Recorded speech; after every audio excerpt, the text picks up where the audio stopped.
Happy Friday and welcome to the NCWLIFE Evening News. I'm Grant Olson. Tonight's broadcast is a special report on the man who's guided the city of Wenatchee for the last 12 years. Mayor Frank Kuntz first came to office in 2011. After overseeing the city through some major upheavals, he'll leave City Hall at the end of December, handing the reins to Mayor-elect Mike Poirier. Frank sat down with NCWLIFE's Jefferson Robbins to look back on his time in the top seat of Wenatchee's government.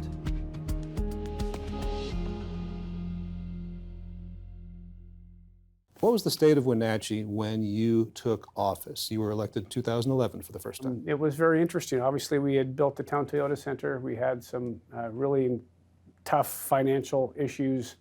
The city of Wenatchee was on the front page of the Wall Street Journal, the New York Times, all over any of the financial news across the country. We were the only municipal default in the United States at that time. And so everyone was looking at us and, how do you fix the mess? And, how do we sort of get ourselves out of it? So I knew going in it was going to be a very interesting start, and it clearly was. And and we were fortunate enough that the community got behind some ideas that we came up with, and lo and behold, we got the Town Toyota Center financing done and did everything we said we were going to do. And but it was a very interesting time. Refresh our memory about Town Toyota Center. What were the kind of risks that the city was facing from default? So the city had guaranteed the debt. So there was $44 million of debt that the city had guaranteed. The issue was it a legal guarantee or an illegal guarantee? And ultimately, the Washington State Supreme Court said we couldn't have guaranteed the debt. But, our name was on all of these bonds. And at some point, those bonds need to get paid.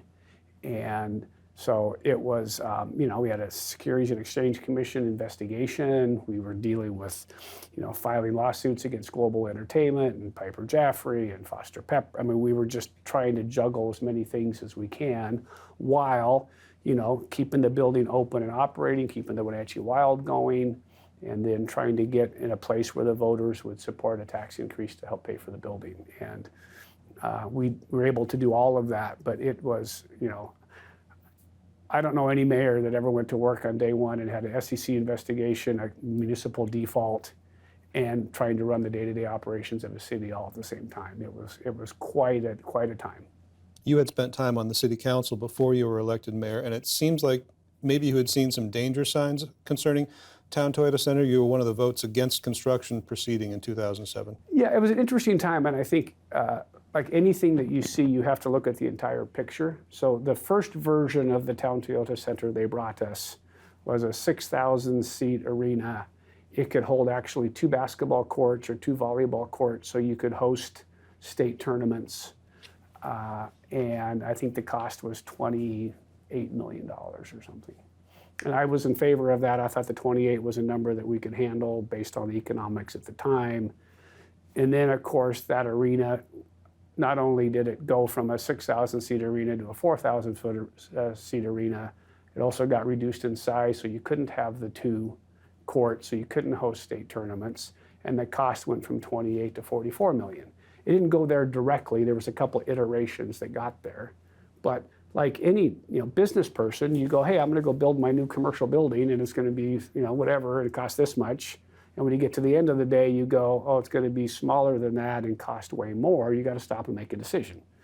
And so when I looked at the Town Toyota Center at the end, I go, you know what? I don't think we can afford this. I don't think it's going to make enough money to make it go. So I was one of 3 no votes. There was 3 yes votes.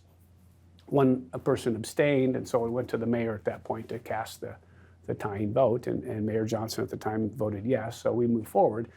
Once we moved forward, at least I think my job as a council member isn't to then vote no on everything that comes up. My job is to say, okay, the past 4-3, now we have a contract for a lease agreement with Global. Okay, let's review that in those terms.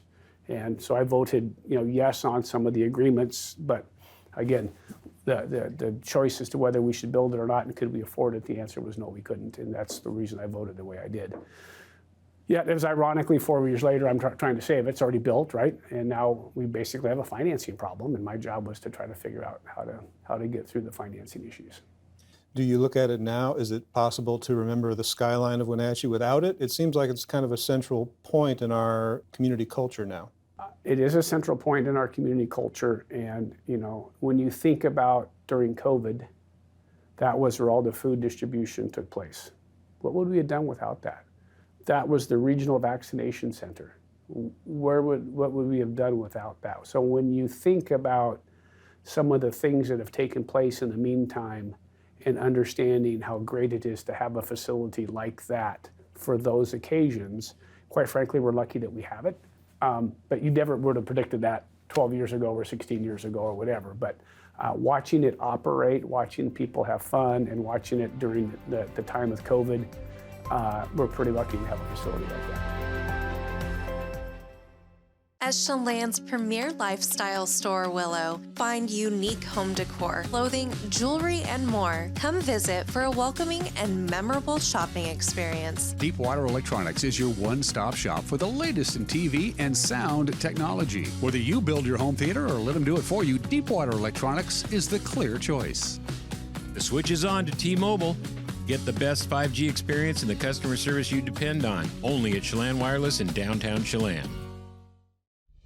Introducing Alpine Airman. Because every home needs a superhero to eliminate poor indoor air quality, send inefficient operating equipment packing, and cut high energy bills down to size. For heating or cooling and equipment replacement, turn to the experts and the superheroes at Carrier and Alpine Air. We offer the best deals on high-efficiency Carrier products, along with friendly, knowledgeable service and incredible savings to fit your budget. Well, when you became mayor, once you got beyond that issue of how do we deal with the Town Toyota Center crisis, did you feel like you had the skill set coming in, or were there more things for you to learn? You learn something every single day in this job, right? There's just parts of it that you continue to learn. I thought it was, I got done with I sort of came in and said, okay, let me focus on the Town Toyota Center. I'll see what I can do with that. You guys sort of run the day-to-day operations, and when I get this sort of put in a basket, then we'll stop. And it was interesting, we got the tax vote happen on April 15th or so. And so on April 15th, we knew we had a revenue source. We knew we were going to be able to get out of it. It took us till September 30th to get the bonds done, but we sort of knew we had a path forward. So I got done with tax season, the vote passed. I walk into City Hall, and my finance director at the time says, Frank, I need to talk to you. This is going to be great. So we sit down, and she says, here's our budget for that year, which would have been 2012. And I said, yeah. And I'm assuming we're on pace with all that. She goes, well, that sales tax number that we thought we were going to get, yeah, we're going to get $1.5 million less than that. Thank you very much for that. So now, not only did I fix the Town Toyota Center problem, which I thought was, now we have a financial problem inside the city limits of the city of Wenatchee in terms of the government, and we've got to make some hard decisions. So I took a breath and sat down and worked with staff, and that's when we made some decisions like the museum is not going to be a fully city department anymore. We're going to get them out on their own. We're going to contribute money to the association, the nonprofit, and they can run the museum. And so we made some changes to some fire department contracts and stuff, and had a couple of police officers retire to get our budget back in. But I said people at the time, I ran to fix the Town Toyota Center. Had you told me that we also had this other problem, I probably wouldn't have run, because I was not prepared for that. But again, coming out of that, we then made some decisions in and around the city on things that sort of get us back on sort of a normal ground where we weren't going to lose a whole bunch of money. And then I put the sustainability committee together, and I said, local business people, what do you want your city to look like? At that point, our revenue was growing at about a 1% clip, and our expenses were growing at a 4 and 5% clip. And so, at the $15 million level, you go, well, you're going upside down by $500,000 a year. And I said, which is 2 or 3 police officers, right? Which is mowing your parks. Which is, so what do you want this community to look like? And the business community did a fantastic job of sort of sorting through and giving us some things to look at. And one of the things was, we got to get out of the fire business. Why not consolidate technically annex with Chelan County Fire District 1, and they can take over the fire. I said, yeah, let's give that a shot. That's something people have talked about for a long time. And lo and behold, that got to a vote of the people, and it passed. I get 85% yes vote. At the same time, they said you should annex Old Station into the city limits of the city of Wenatchee. That really should be part of the city. That's revenue that can go. And so I went out and met with a bunch of business owners out there. And after 2 separate tries, we annexed Old Station in the city limits of the city of Wenatchee. Most of that happening towards the end of my first term and the very first year or 2 of my second term. Were you expecting when you became mayor to have a wildfire that destroyed 30 homes in your city and also gutted part of the warehouse district in the center of North Wenatchee Avenue? Nope, I remember that day just like it was yesterday. You know, that was awful. And, you know, a lot of friends and folks had lost their homes, and just a really tragic event. But I think we've gotten better. We've got a lot fewer of the houses with shake roofs. You know, the new building code required those in their wild urban interface to have extra windows and extra, you know, protection from fires, and we've got that all over our foothills now. So we have jumped on that code. And think about it, we have adopted that code in the city, but the county is yet to adopt that code. And Douglas County has not adopted that code, right? So again, things to think about in terms of difference between cities and counties. I think we led the way once we got through all of that in terms of making sure that we were the leaders, so when that happens again, we have defensible space. We've got building codes that set up and make it so hopefully that never happens again. Blue Lagoon Pool and Spa, located on South Wenatchee Ave, has the largest selection of spas and swim spas in town. Stay cool this summer in an artesian swim spa and use it all year long. We enjoy helping families reconnect one spa at a time. Hot tubs are proven to improve sleep and decrease arthritis pain. Our passion is water, so please bring us a water sample, and we will help you diagnose your pool or spa water for free. Blue Lagoon Pool and Spa, your pool and spa experts.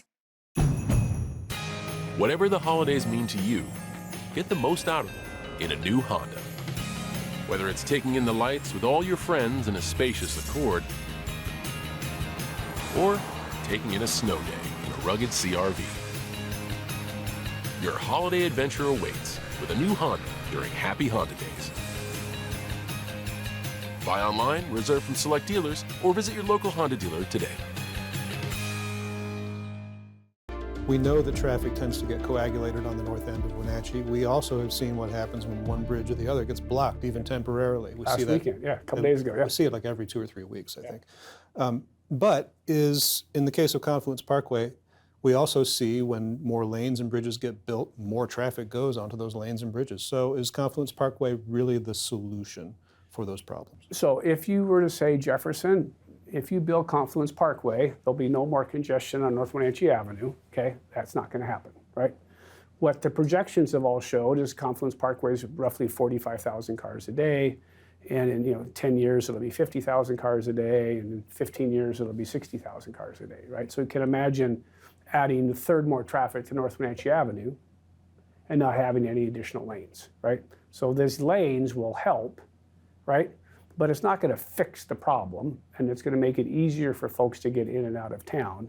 But if you think that it's the magic panacea to all of North Wenatchee Avenue, it is not. But it's the cheapest way, hard to believe, $200 million is the cheapest way to add 2 additional lanes across the Wenatchee River and avoid all of the downtown congestion that you're going to get. And listen, we're putting in another $20 million on North Wenatchee Avenue here pretty quick as well.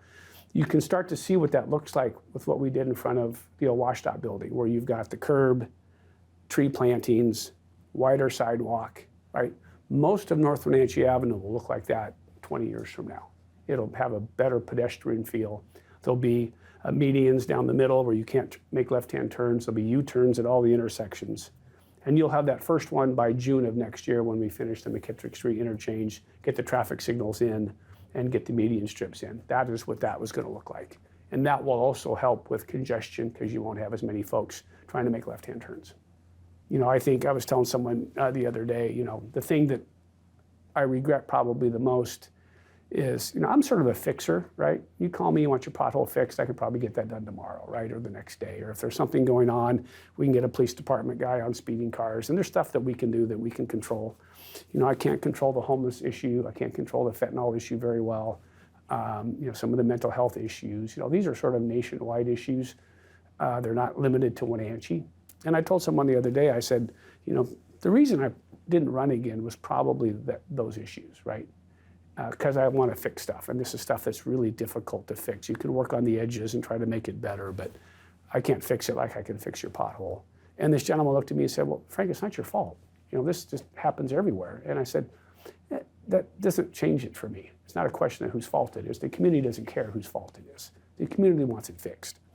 And when you have Martin v. Boise, and you got the Blake decision, and you got other Supreme Court decisions that sort of tie our hands, it really makes it hard. And it's easy to backseat quarterback and say, yeah, I'm going to fix the home, and I'm going to fix this, and I'm going to fix that. But when you really look at what the laws say we can and can't do, it's very difficult. And so I think that frustration really sort of sat with me and said, I think that's hard for me. And then I think at the end of the day, that was probably the one issue that said, it's time for someone else to take a look at this. If you leave a note in your drawer, Frank, for the next mayor to find, and he doesn't know it's there, what's the note say? It's sort of what I think George Bush gave to Bill Clinton. If he's successful, then we're all successful, right? And if Mike Poirier does a great job, then our city's going to be in a better spot, right? And he needs to do it his way. I've told him, don't follow my footsteps, make it yours, make it the way you want to do it. And I think he'll do a great job. So I am not going to be a backseat quarterback, right? It's almost his now. I'm moving out of my office on Friday. So he will sort of have the reins, other than I have to sign everything. And it's amazing how quickly, when you have a mayor-elect, that the old mayor doesn't really matter anymore. It's really a heavy transition. And I'm handing stuff to him and said, go for it. So I wish him nothing but the best of luck. We have a great staff, and he'll get to work with really great people. But it's a hard job. And I think, I've said this quite a few times, I think until you sit in that position, you don't know. I looked at Mike yesterday after the 14 things I told him, and I could just tell that he's just processing, right? All of those things. The longer you do it, the easier it becomes, but there's a lot there. I just want him to be successful, because if he's successful, our city's successful, and that's all I want.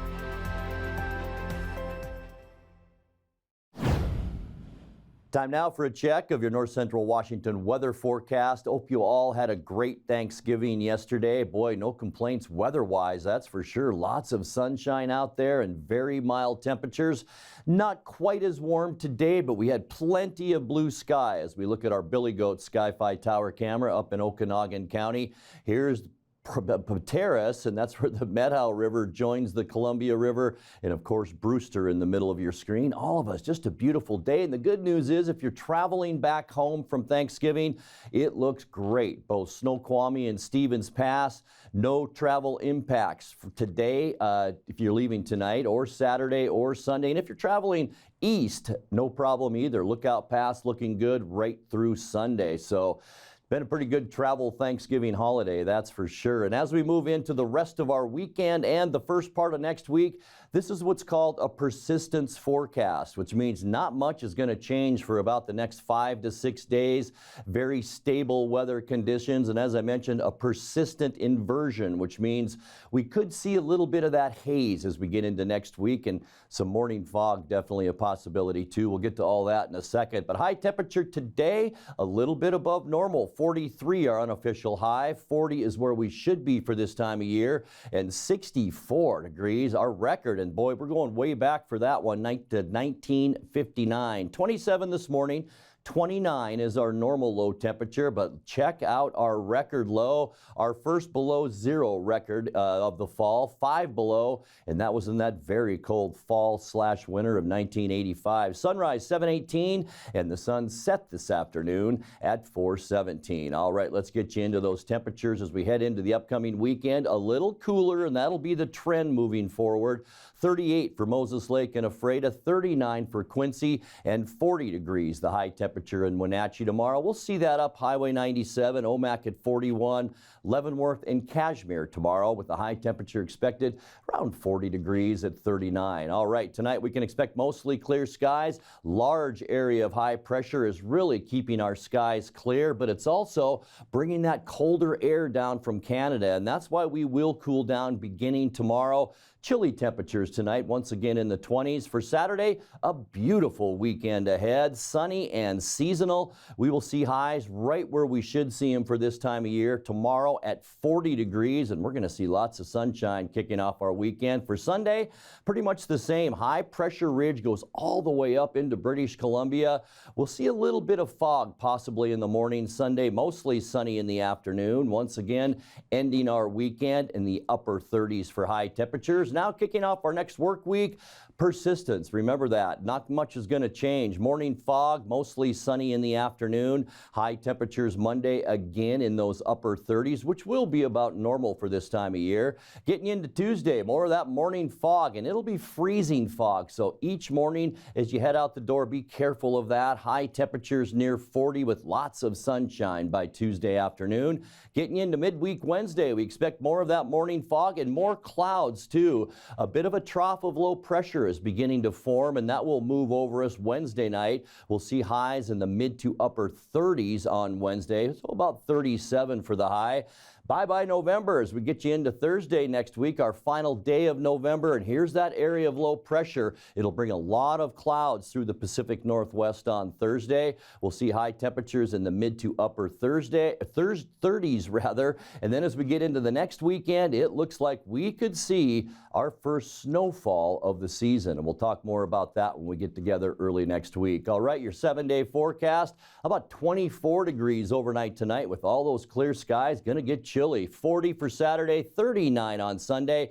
Morning fog, a possibility all the way through Wednesday. And look at these consistent temperatures, upper 30s to near 40, and then just a little bit cooler as we get into midweek Wednesday and Thursday. Morning fog, a possibility. Lots of clouds in the afternoon with high temperatures both days at 37 degrees. And that's a look at your North Central Washington weather forecast. Coming up next, tonight's sports report with Eric Granstrom and more as the NCWLIFE Evening News continues right after this.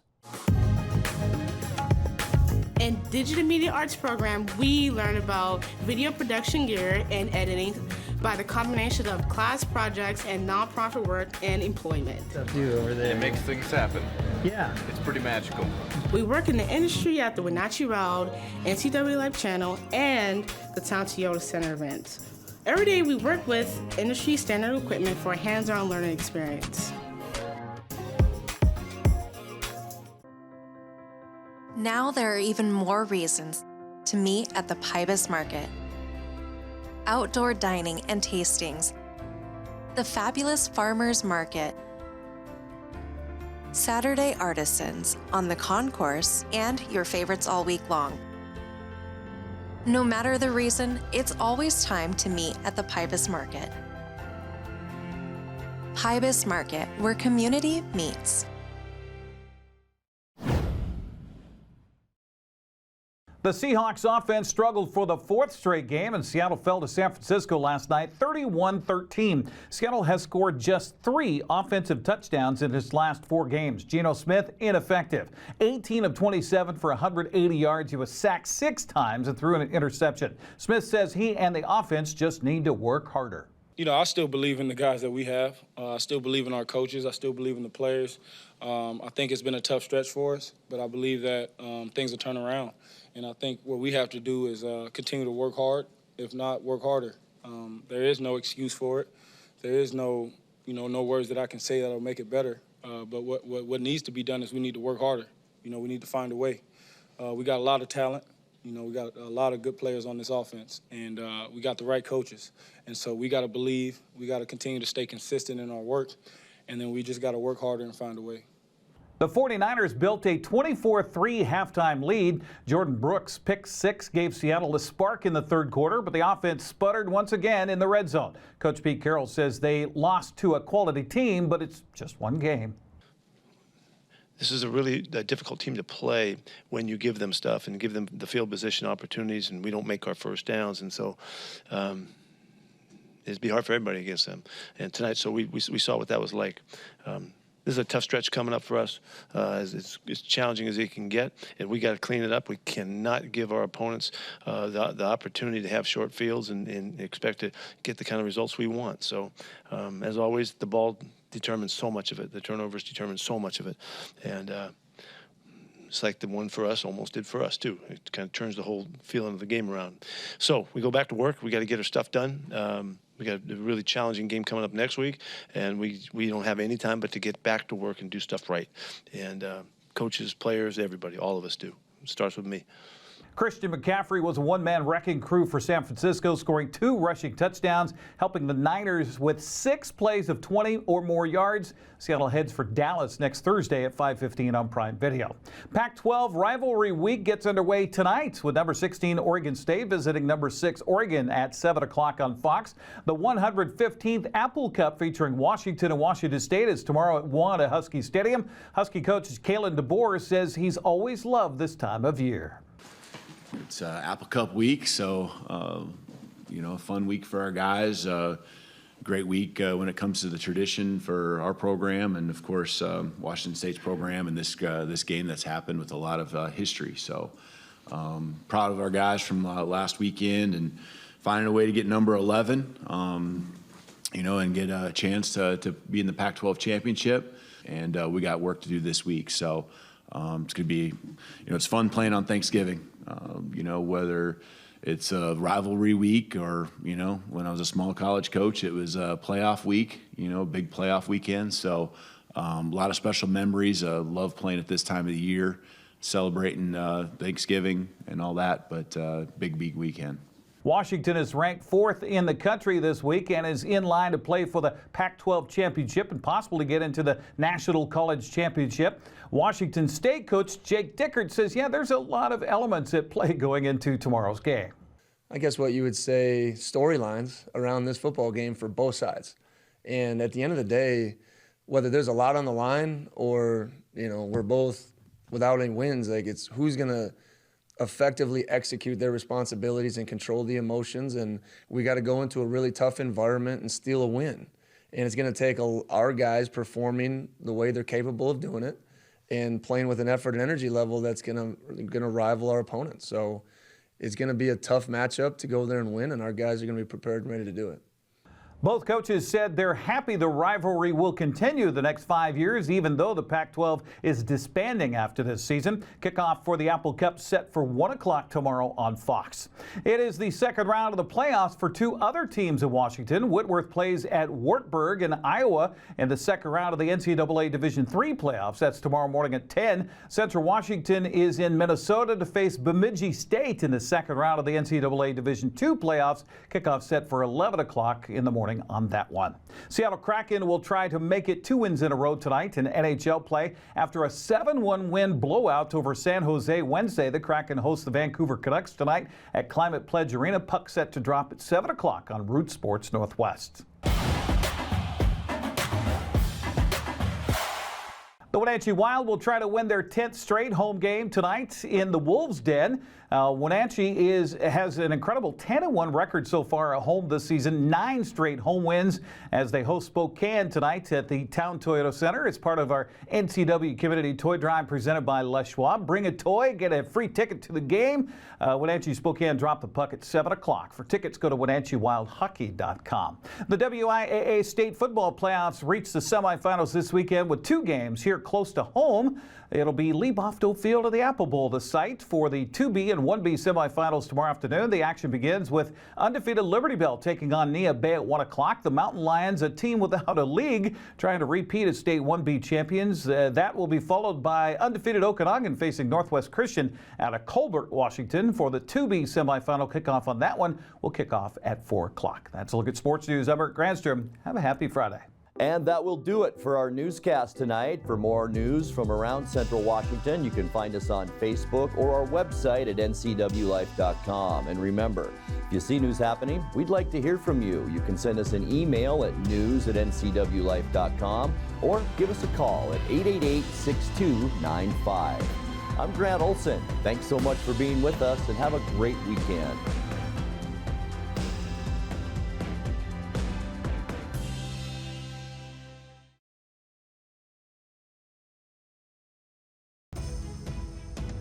Hello, television family. Grab your cup of coffee each weekday morning and join me. I'm Dan Kuntz, the host of Wake Up Wenatchee Valley. It's Wake Up Wenatchee Valley. It's everything you need to start your day. We're live and we're local at 7 a.m. every weekday on the NCWLIFE channel.